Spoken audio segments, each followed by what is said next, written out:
નીટનું paper leak થયું એટલે કેટલા યુવાનોના, લાખો યુવાનોના સપના તૂટી ગયા. એમને કેટલા એવા યુવાનો હતા કે જેમનો પરિવાર સૌ સામાન્ય પરિવારમાંથી આવતા હતા. એમના માટે ફરીથી પરીક્ષા આપવી, દૂર દૂર સુધી જવું, આ બધી જે મુશ્કેલીઓ છે એ મુશ્કેલીઓ પણ એ લોકોએ પોતાના સોશિયલ મીડિયા પ્લેટફોર્મ ઉપર મૂક્યું. અને માનનીય અરવિંદ કેજરીવાલજી એકવાર એલાન પણ કર્યું, આહવાન પણ કર્યું કે યુવાનો, તમારી સાથે આમ આદમી પાર્ટી છે, તમારી દરેક મુશ્કેલીઓ અમને કહેજો. અને એમાં માનનીય અરવિંદ કેજરીવાલજીને પણ ઘણા જે યુવાનો છે એ લોકોએ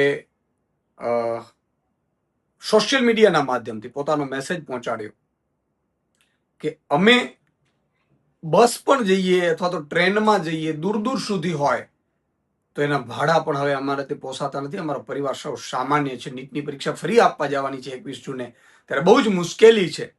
ત્યારે માનનીય અરવિંદ કેજરીવાલજીએ પંજાબ સરકારને સૂચન કર્યું અને માન સાહેબે પંજાબમાં એવું એલાન કર્યું છે કે 21 તારીખે પરીક્ષા છે, ત્યારે 20, 21 ને 22 તમામ જે સરકારી બસથી માનીને જે સરકારી વ્યવસ્થાઓ છે એમાં માત્ર આઈ કાર્ડ દેખાડવાથી વિદ્યાર્થીઓને ફ્રી સેવા મળશે.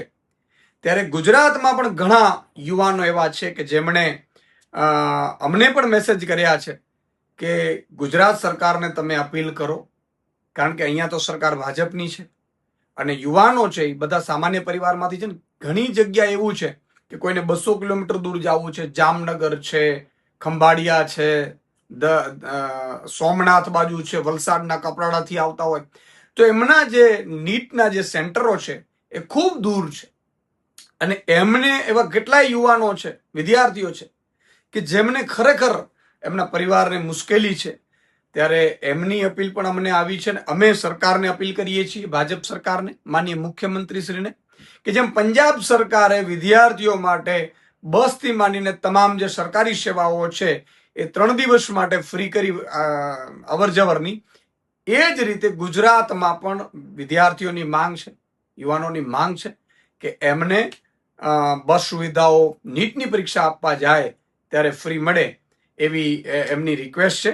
અને હું માનનીય ઉપમુખ્યમંત્રી અને મુખ્યમંત્રીને વિનંતી કરું છું કે તમે જો આ કરી શકો તો 3 દિવસ ફ્રી બસ સેવા કરવા માટે અમે આપને વિનંતી કરીએ છીએ.